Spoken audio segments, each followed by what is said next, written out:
When I look back, I realize I didn't move in with Kyle because I had no other choice. I moved in with him because I wanted to prove something to myself. That I could handle someone like him. That I could live beside someone so sure of himself without losing my own footing. At least, that's what I told myself at the time. I'm a simple guy, or I used to think so. My life revolved around training, work, and keeping things orderly. I didn't like chaos or loud people, or anything that made me question the comfort of my routines. I lifted weights in the mornings, did shifts at the gym in the afternoons, and studied kinesiology at night. Predictable, controlled, quiet. Then college housing fell through. A friend mentioned a guy named Kyle who had a spare room. "He's chill," they said. "Just a lot. Don't take it personally if he's too direct." Too direct. I should have asked what that meant. The first day I met him, he opened the door shirtless, holding a protein shake, smiling like I was already a friend. He was taller than me, built like someone who never skipped a day at the gym, with this relaxed, effortless confidence that filled the room before he even spoke. "Matt, right?" he said, offering his hand. "You're the guy who deadlifts more than he talks." I laughed. A nervous, automatic sound, but he wasn't wrong. He looked at me as if he could read my pulse just by staring long enough. The apartment was modest but tidy. Weights stacked in a corner, running shoes by the door, the faint smell of eucalyptus from a diffuser in the living room. Everything about him felt composed, yet loud in a quiet way. We hit it off faster than I expected. He was social where I was reserved, spontaneous where I was cautious. The kind of person who made every silence seem intentional, every word sound like a dare. From day one, Kyle blurred lines. He walked around half-dressed most of the time, claiming the heat made shirts unnecessary. He teased constantly about my strict diet, my schedule, even the way I folded my laundry. "You're like a soldier trapped in a college kid's body," he'd say, laughing. I tried to act unaffected, but his energy was magnetic. One evening after training, I came home drenched in sweat, muscles aching. Kyle was in the kitchen, cooking shirtless, humming some rock song from the early 2000s. He turned when he heard me. "Damn, someone's been putting in the work," he said, eyes scanning me in that way he did. Not inappropriate, just direct. "Trying to keep up with you," I said, half joking. He grinned. "Good luck." It was harmless, just gym banter. But the way he said it, confident, easy, teasing, hit something I didn't want to name. That was Kyle's thing. He made every interaction feel simple, even when it wasn't.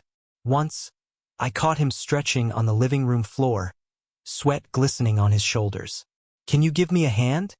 he asked, motioning for me to help him with a hamstring stretch.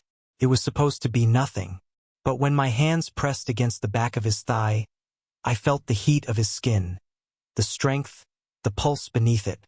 He looked back and grinned. "Man, you've got good form." I pulled away too fast. "Yeah, well, occupational habit." He laughed it off, but I couldn't stop thinking about it later. That warmth, that grin, the casual confidence of a man who didn't second-guess what his body said for him. The thing about Kyle was that he wasn't trying to flirt, at least not in any way he admitted to. He just existed in that gray space between playfulness and provocation. The way he'd clap me on the shoulder after a set, or stand a little too close when correcting my posture, or throw me a towel with that half-smile that always looked like a secret. And maybe he wasn't doing it on purpose. Maybe it was me reading too much into everything. Still, late at night, when the apartment went quiet and I could hear the faint sound of his playlist through the wall, I'd catch myself thinking about him. About the way he moved, the way he laughed, the way he seemed to belong so comfortably in his own skin. It wasn't attraction, not exactly. It was curiosity. Dangerous curiosity. One Friday night, we ended up talking in the living room after a long day. The lights were low, both of us too tired to move. The conversation drifted from training to family to why people pretend to be fine when they're not. He said something that stuck with me. "I think most people spend their whole lives pretending they're not lonely, even when someone's right beside them." I didn't answer. I just nodded. But something in the way he looked at me, calm, steady, unblinking, made it hard to breathe. It wasn't just what he said. It was how he said it. Like he wasn't just talking about himself. After that night, I noticed everything more sharply. How his hand brushed mine when passing me the TV remote. How his towel hung beside mine in the bathroom. How he'd stand close enough for me to smell the salt on his skin after training.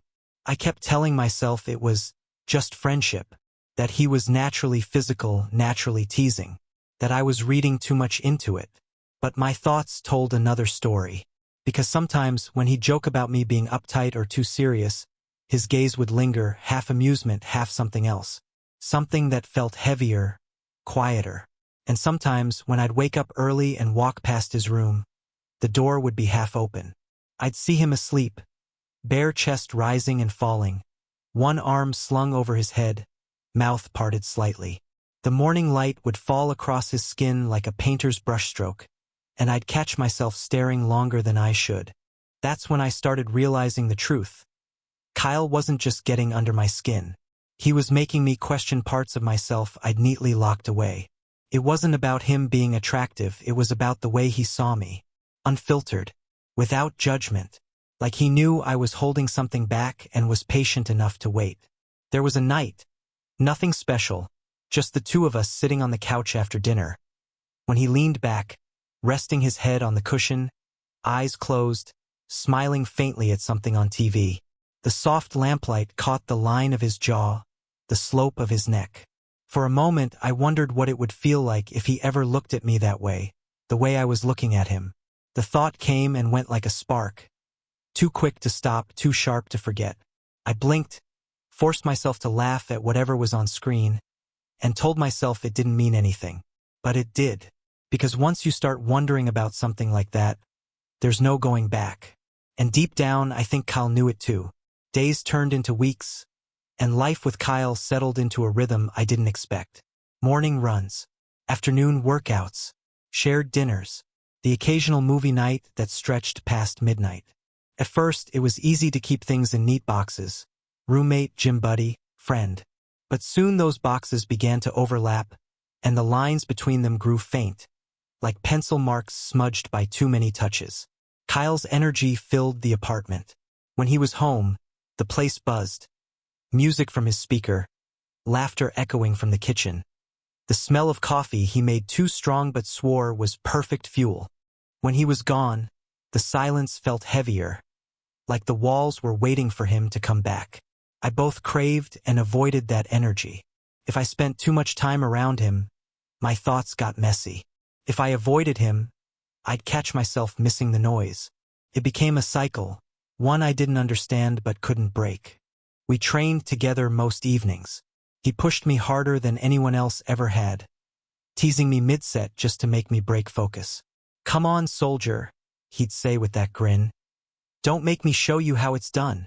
And he would effortlessly, confidently, finishing a set that left me cursing under my breath.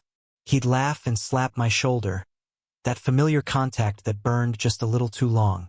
After training, we'd cook together. He'd stand behind me sometimes to reach the spice rack, his chest brushing my back, his breath warm near my ear. It was never deliberate, or maybe it was, I couldn't tell anymore. Each touch left a small ripple that took too long to fade. One night, after a brutal leg session, I complained that my back felt like it had been run over. Kyle tossed me a grin over his shoulder. "Lie down. I'll fix it." I laughed, thinking he was joking. He wasn't. He motioned toward the floor mat. "I mean it. I know what I'm doing. You helped me stretch last week, right? My turn." I hesitated but gave in. I lay down, face down, cheek against the mat. His hands pressed against my back. Firm, steady, practiced. At first, it was pure relief. The pain in my shoulders eased under his thumbs, the tension unraveling. I breathed out slowly, melting into the floor. But then came the awareness. His hands lingering, his palms sliding in slow circles, his breathing audible above me. The scent of his cologne, cedarwood and something faintly sweet, filled the air, mixing with warmth and sweat. I felt it, the shift. The massage wasn't just helping my muscles anymore. It was pulling something else to the surface, something quiet and electric. "Better?" he asked, his voice low. "Yeah," I managed. My throat felt dry. He chuckled softly. Told you I'm good with my hands. The silence that followed was different. Thick, charged. I could feel his gaze on me, though I didn't turn my head. For a moment, neither of us moved. His fingers rested lightly on my shoulder blade. My pulse matched the rhythm of his touch, slow, steady, unsure. And then, as if we both realized it at the same time, he pulled away. There, he said quickly, standing up. Should loosen you up for tomorrow. Yeah, thanks, I muttered, sitting up, avoiding his eyes. He nodded, a faint smirk tugging at his mouth. Not mocking, not proud, just knowing. We didn't mention it again. But something had changed. In the following days, I caught myself noticing small details. Things I had ignored before. The way he leaned against the counter. Towel draped over his shoulder after a shower.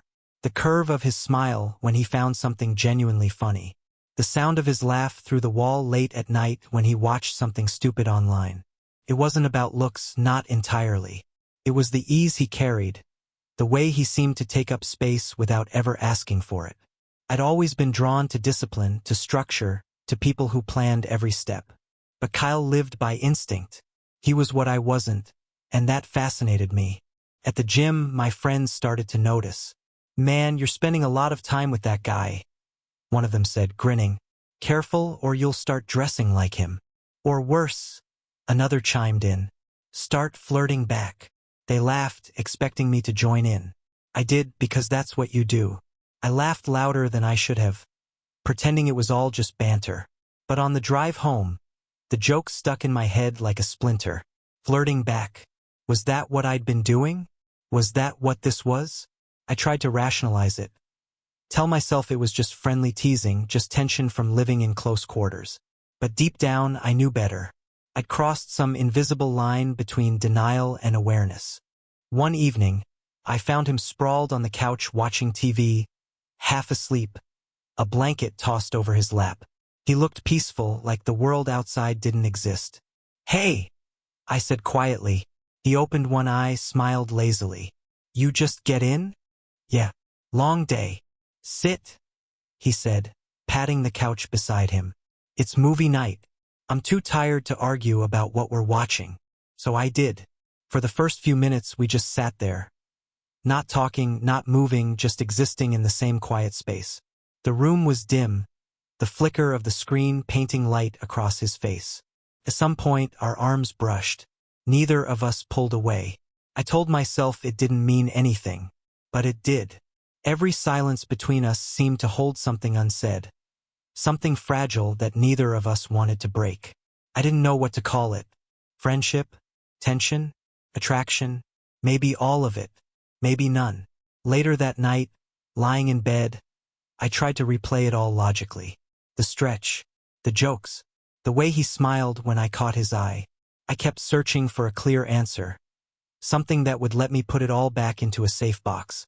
But no matter how many times I tried to label it, it kept slipping through my fingers.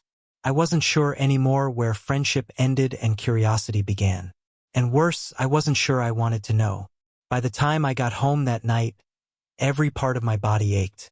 Legs heavy from squats, shoulders raw from presses, lungs still burning from the last set Kyle had forced me through. He'd stayed behind to finish cardio, so I came back alone, dragging my gym bag across the floor like a defeated soldier returning from battle. All I wanted was food, a shower, and sleep in that exact order. But before I even dropped my bag, I heard it, the low hum of running water.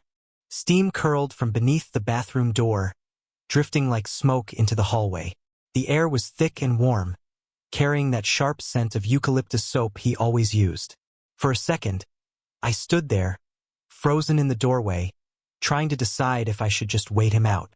Then his voice came through the steam, casual, calm, too familiar. Yo, that you, Matt? Yeah, I called back. Didn't know you were still home. He chuckled. Yeah, man. Long day. Tub seemed like the only solution. The sound of water shifted, a hand moving through it, maybe. Then silence, except for the echo of drops hitting porcelain. I hesitated. You almost done? Nah, he said after a pause. Actually, you could join if you want. Hot water's perfect right now. I blinked. What? He sounded almost amused. Come on, man. You're wrecked. It's just a bath. The words landed softly, but there was something underneath them. Something I couldn't define. My brain searched for logic. Roommates, shared meals, conversations, even gym gear. Why not hot water? But it wasn't logic that made my pulse jump. It was memory. Of too many almost touches. Too many moments that lingered. It's just a bath, he said again, like a dare wrapped in reassurance. My mouth went dry. I tried to laugh it off. That's not exactly normal. He didn't respond right away. Then, through the door, his tone softened. You trust me, right? The simplicity of the question caught me off guard. Yeah, I said quietly. Then come on. I don't know what pushed me forward. Exhaustion, curiosity, or that steady voice that always seemed to know exactly how to disarm me. My hand found the door handle before I could change my mind. When I pushed it open, the air hit me like a wall. The room was filled with fog. Steam clung to the mirror, the tiles, even the faint light above the sink. Kyle sat on the edge of the tub, towel around his waist, his skin glistening under the glow. The water below him shimmered faintly, disturbed by his movement. He looked up when he saw me, not surprised, not smug, just calm. There you are, he said, smiling slightly. You look like death. Feels accurate, I muttered. Then fix it, he said simply, nodding toward the tub. Hot water's magic. Promise. I laughed under my breath, part disbelief, part nerves. You're serious, he shrugged. Always am. The towel around his waist slipped slightly as he leaned back, revealing the line of his hip. It wasn't intentional, or maybe it was, but I looked away anyway, pretending I hadn't noticed. You're impossible, I said. Thanks, he replied easily. He stood up, and the towel fell to the floor in one smooth motion. The water rippled as he stepped in.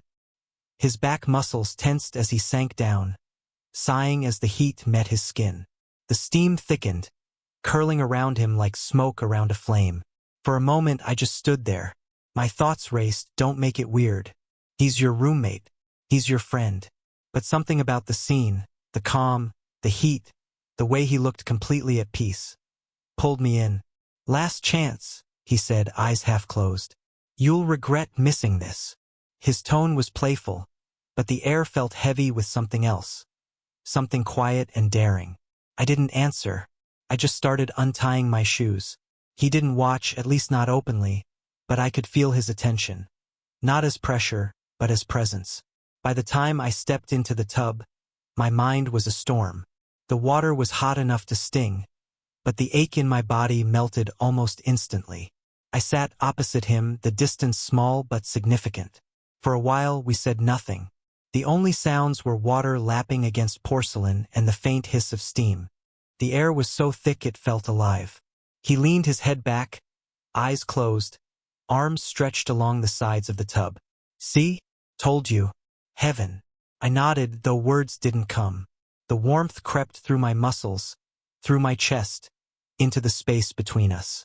Every time the water shifted, it brushed against my knees, my arms, against him. First, it was accidental. Then maybe it wasn't. I found myself studying his face, the way the dim light softened it, the curve of his jaw, the faint smile at the corner of his mouth. He looked at peace, like there wasn't anything complicated about what we were doing. But for me, it was anything but simple. I could feel my pulse in my throat, in my fingertips, in every inch of skin the water touched. Feels good, right? He asked without opening his eyes.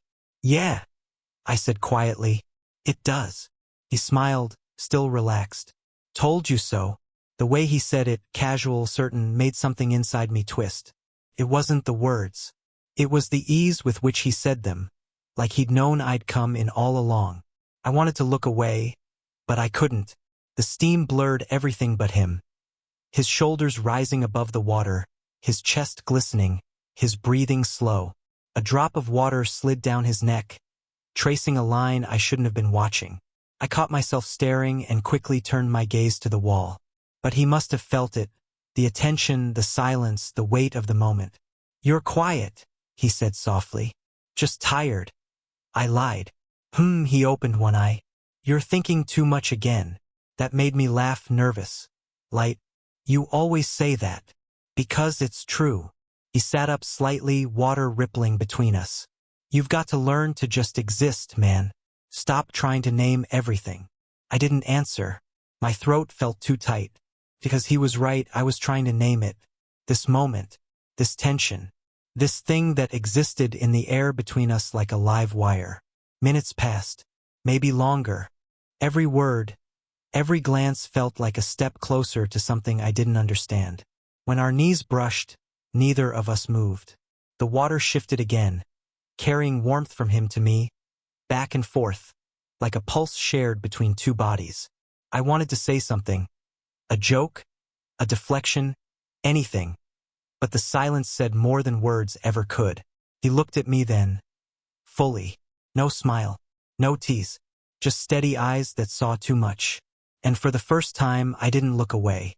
The air thickened, heavy with everything we weren't saying. My heart was a drum in my chest, steady but loud. And yet, somehow it felt peaceful, like standing on the edge of something vast, terrifying, and inevitable. We sat there, two people surrounded by steam, pretending it was only about heat and muscle relief, while both of us knew it wasn't. It was about something deeper, something neither of us dared to define. The world outside the bathroom didn't exist. There was only the water, the fog, and the quiet rhythm of breathing that wasn't quite mine alone. When he finally broke the silence, his voice was soft. "Better now?" I nodded. "Yeah." He smiled, small, almost proud, and leaned back again. And that was it. No grand confession. No touch. No words to untangle what hung between us. Just steam and silence, heavy with the weight of what we didn't say. I stared at the surface of the water, rippling faintly, reflecting fragments of light in us, and felt something inside me shift. Because in that silence, I realized I wasn't afraid of him. I was afraid of myself. After that night, nothing was the same. We never spoke about the bath, but it hung between us. Quiet, invisible, ever-present.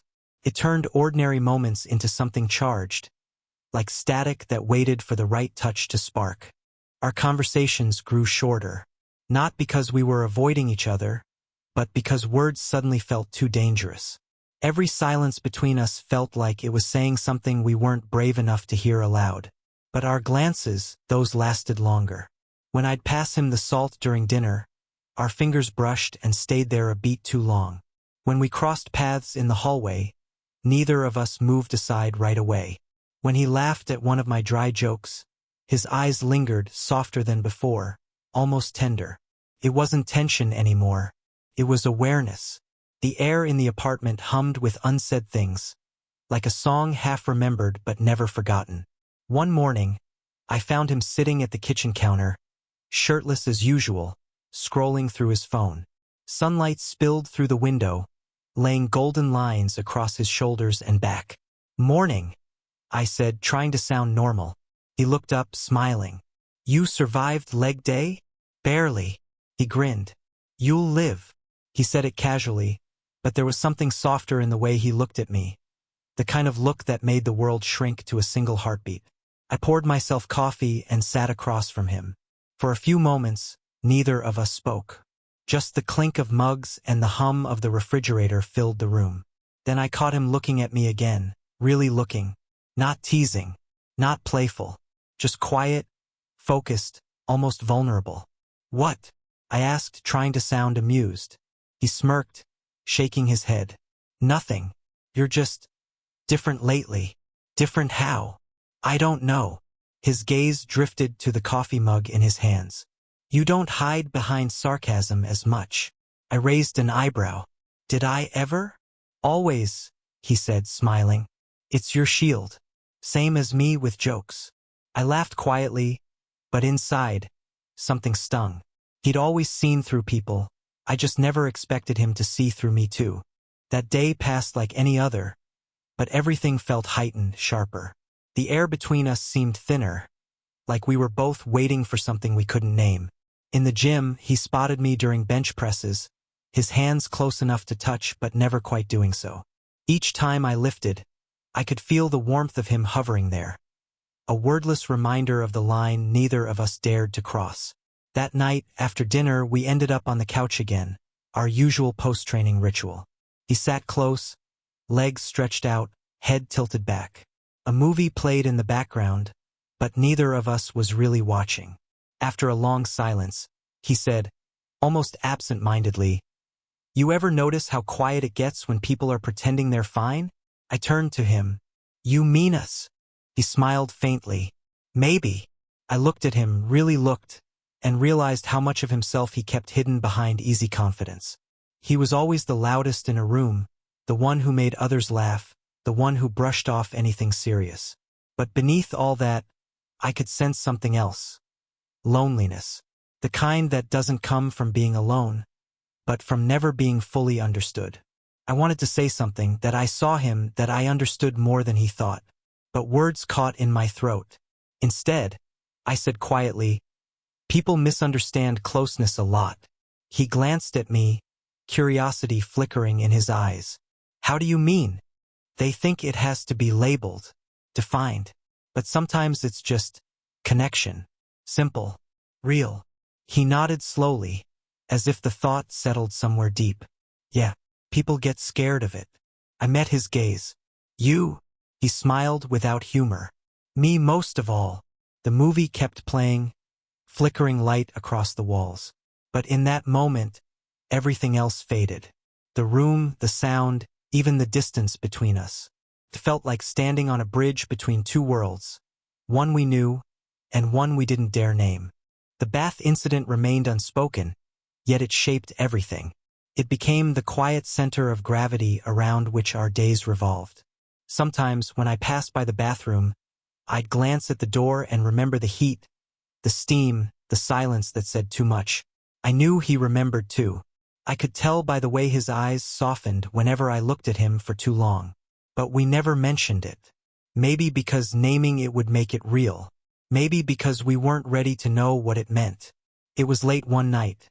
One of those long, wordless evenings when the city outside seemed to have fallen asleep, when he finally broke the pattern. I was sitting on the couch, half asleep, a book in my lap. Kyle came in quietly, wearing sweatpants and that loose t-shirt he always wore after a shower. His hair was damp, falling over his forehead. He stood there for a moment, just looking at me. Then he sat down beside me, close enough that our knees almost touched. "Can I ask you something?" he said softly. "Sure."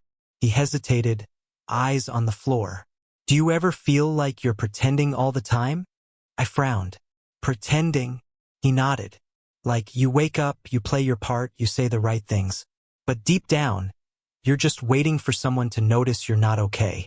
The question hit deeper than I expected. For a second, I couldn't breathe. "Yeah," I said finally. "More than I'd like to admit." He looked up then, his eyes meeting mine. "You don't have to, though. Pretend, not around me." The words were quiet, but they landed with weight. I didn't know what to say. I just looked at him, at the way his expression softened, at how genuine he sounded. It wasn't a confession. It wasn't a move. It was honesty, the kind that stripped everything else away. He smiled slightly, reading the silence for what it was. "Good," he said simply, leaning back, "because I'm tired of pretending too." We sat there in the dim light, both quiet, both knowing that something had shifted again. Not broken, not defined, but transformed. The air was warm, comfortable. I could feel the hum of the city outside, the soft rhythm of his breathing beside me. For once, I didn't feel the need to fill the silence. Because for the first time, silence didn't mean distance. It meant understanding. As I went to bed that night, his words replayed in my head. "You don't have to pretend around me." It should have been comforting. And it was, but it was also terrifying. Because if he could see through me that easily, then maybe he already knew what I was trying not to say.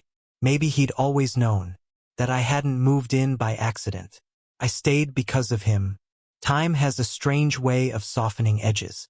Days bled into weeks, and weeks into a quiet rhythm I began to crave more than I cared to admit. We never spoke about that night, the bath, the words that followed, or the looks that lingered. But the silence between us wasn't empty anymore. It was full, like a glass so close to overflowing that one more drop might spill everything. Instead of talking, we spoke in gestures. Kyle would make too much pasta and leave the rest on the stove for me, pretending he didn't notice when I took it later.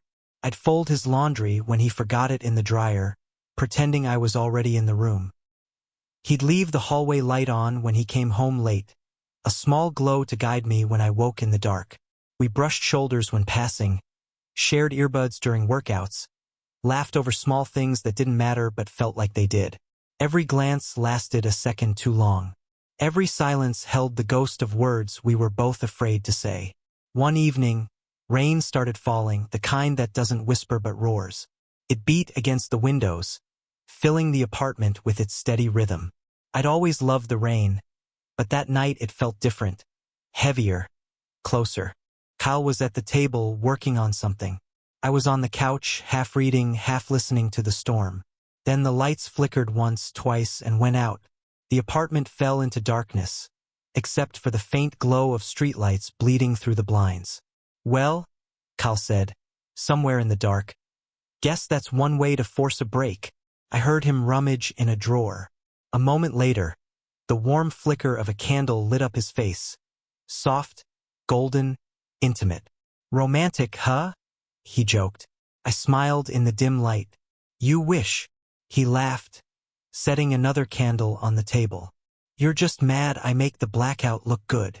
I rolled my eyes, but the teasing felt lighter now, a bridge instead of a wall.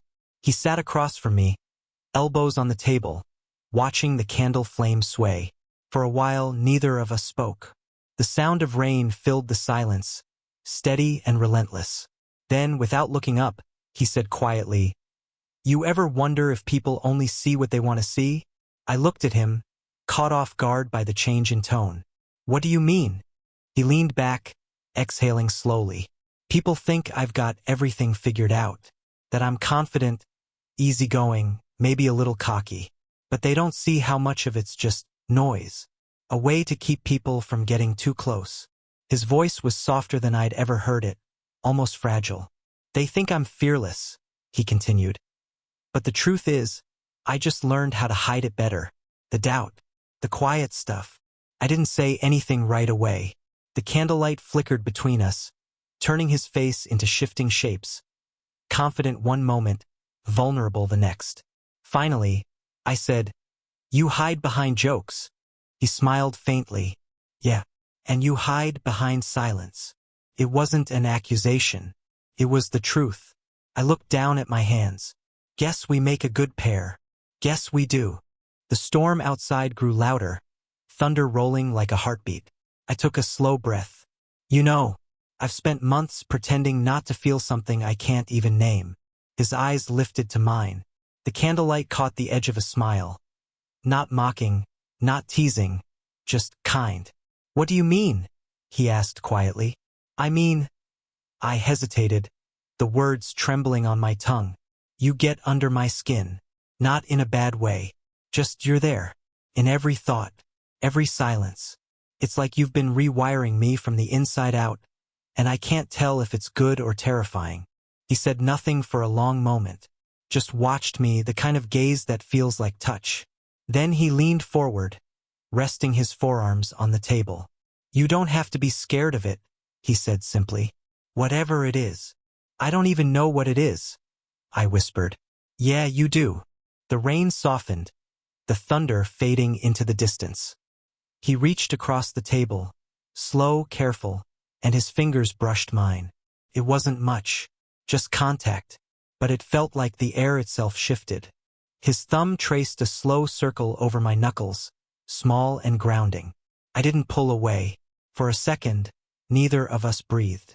The candle flame bent toward him, flickering against the motion of his hand. The sound of the rain filled the space between us, and yet, it felt completely quiet. No tension, no fear, just presence. He didn't move closer, didn't say more, and somehow that restraint meant everything. We weren't confessing anything. We weren't defining it. We were just there. Two people who had spent months walking circles around their own feelings, finally standing still. His hand stayed over mine, warm, steady, certain. And something inside me unclenched. I looked at him, really looked, and for the first time saw past the mask he wore for everyone else. Behind the easy smile was someone just as unsure, just as searching. We sat like that for a long time, quiet, motionless, bathed in flickering light and the smell of rain. At some point, he whispered, "You know what's funny?" "What?" "I used to think connection was about words, about saying everything right. But with you," he paused, his eyes soft, "I think I like the quiet better." I smiled, voice barely above a whisper. "Me too." He squeezed my hand once, firm, certain, then let go. The moment passed, but its echo stayed. The lights flickered back on sometime after midnight. We both blinked against the sudden brightness, laughing awkwardly at the timing. Kyle stood, stretching, pretending nothing had changed. But his eyes lingered on me for half a second longer than usual. "Guess we survived the blackout," he said. "Guess we did." He grinned, heading toward his room. "Night, Matt. Night." He stopped in the doorway, looked back, and added quietly, "Hey, thanks for not pretending." And then he was gone. When I finally went to bed, the apartment was still. No thunder, no hum of electricity, just the quiet drip of rain easing off the roof. But inside, everything felt lighter. All the tension, the guessing, the walls we'd built. It was still there, but softer now. Realer. Honest. I lay there in the dark, replaying the night. The candles, the rain, his voice when he said, "You don't have to be scared of it." And I realized something. We didn't need to say it out loud. The silence said enough. The next morning felt strange. Not heavy like the ones that came before, but light. There was no tension, no confusion, no need to read between the lines. Just quiet calm. When I walked into the kitchen, Kyle was already there, flipping pancakes like nothing had changed. He looked over his shoulder when he heard me and smiled. It wasn't the teasing grin he usually wore. It was smaller, softer. One that felt like an acknowledgement of everything we hadn't said the night before. "Morning," he said, voice still raspy with sleep. "Morning," I replied, reaching for the coffee. He slid a plate across the counter. "Eat. You look like you lost a fight." I smirked. "Technically, I did. With leg day." He chuckled, shaking his head. "You'll survive." We ate together, no small talk, no awkward pauses. Just comfortable silence filled with the sounds of rain tapering off outside and the quiet hum of the coffee machine. For the first time, silence didn't feel like the absence of something. It felt like presence. That day moved slower than most. The world outside our apartment seemed muffled. Gray skies, damp air, the smell of wet pavement drifting through the open window. We spent the afternoon at the gym like always, but everything about it felt easier, lighter. He cracked jokes, I rolled my eyes, and when he bumped my shoulder during stretches, I didn't pull away. Somewhere between sets, between laughter and sweat and the rhythm of shared breath, it hit me. We weren't pretending anymore. Whatever existed between us no longer needed words or labels. It was there, quiet and constant, like a current beneath still water. That evening, he joined me on the balcony, both of us leaning against the railing, watching the city shimmer under the streetlights. "You ever think about how weird people make things?" he asked. I glanced at him. "What do you mean?" "I mean this." He gestured vaguely between us. "Most people would try to explain it, label it, but maybe it doesn't need that." I smiled faintly. "You really think it's that simple?" He looked out toward the street, eyes reflecting the golden lights below. "Maybe not simple, just real. It doesn't have to be anything other than what it is." For once, I didn't try to define it, didn't analyze, didn't name. I just let the words settle. He was right, whatever we were, it didn't need to be called anything to exist. We were just two people who had found peace in the same space. The days that followed fell into a new rhythm. Mornings meant shared breakfasts and easy conversation. Evenings meant quiet companionship, cooking side by side, running late-night errands, falling asleep on the couch halfway through a movie. There was no tension, no questions, no need to fill the quiet. He'd hum while doing dishes. I'd listen without pretending not to. Sometimes he'd ask how my day went just to hear the long version. Sometimes I'd catch him glancing my way and smiling for no reason at all. It wasn't about attraction anymore. It wasn't about curiosity or fear or confusion. It was about something simpler, the safety of being seen. One night, while cleaning up after dinner, I said without thinking, "You ever miss the noise?" He looked up. "What noise?"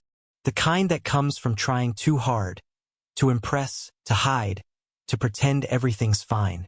He thought for a moment, wiping his hands on a towel. "Sometimes, but not lately." "Why not?" He met my eyes. "Because now I've got quiet that doesn't feel empty." I didn't know what to say to that. I didn't have to. The look we shared said enough. Weeks went by, and the world outside our apartment went on as usual. But for us, time slowed. We never labeled what we had. We didn't call it friendship, didn't call it love, didn't call it anything at all. It didn't need it. There were no grand gestures, no declarations, just steady presence. He'd throw me an apple while packing gym gear. I'd fix his headphones when the wire tangled. He'd lean against the doorway watching me read. I'd glance up, and he'd smile like he'd just remembered I was real. It was quiet, imperfect, human. It was enough. One Sunday, months later, I woke early. The sky was still pale, the world wrapped in dawn. I made coffee and leaned against the counter, half lost in thought. Kyle walked in, hair messy, half asleep. "Couldn't stay in bed?" he murmured. "Couldn't sleep?" I said, handing him a mug. He took it, his fingers brushing mine. A soft echo of everything we'd been through. Every silence, every glance, every unspoken word. He looked at me over the rim of his mug. "You good?" I smiled. "Yeah, really good." He studied me for a second, then nodded. "Good." That was all. Simple. True. We stood there, side by side, watching the sunlight climb the walls. Later that day, I caught myself thinking back to the first day I moved in, the warnings people gave me, the steam curling under the bathroom door. So much had changed since then. Not just between us, but inside me. It wasn't about the bath anymore. It wasn't about tension or curiosity or even the line we never crossed. It was about finally being seen, without pretense, without fear, without needing to explain why. He once said water resets everything. Maybe he was right, because that day, in the steam and silence, something in me was reborn. Not as someone new, but as someone honest, someone unafraid of what connection really means. And sometimes that's all love needs to be. Not loud, not defined, just real. And that's where I'll leave it. Two people who never needed to name what they were, because sometimes being seen is enough. Now I'd love to hear from you. Have you ever had someone in your life who understood you without words? Tell me in the comments below what your version of quiet connection looks like. If this story touched you, don't forget to like, subscribe, and hit the notification bell, so you never miss the next story about love, healing, and the unexpected ways people find each other.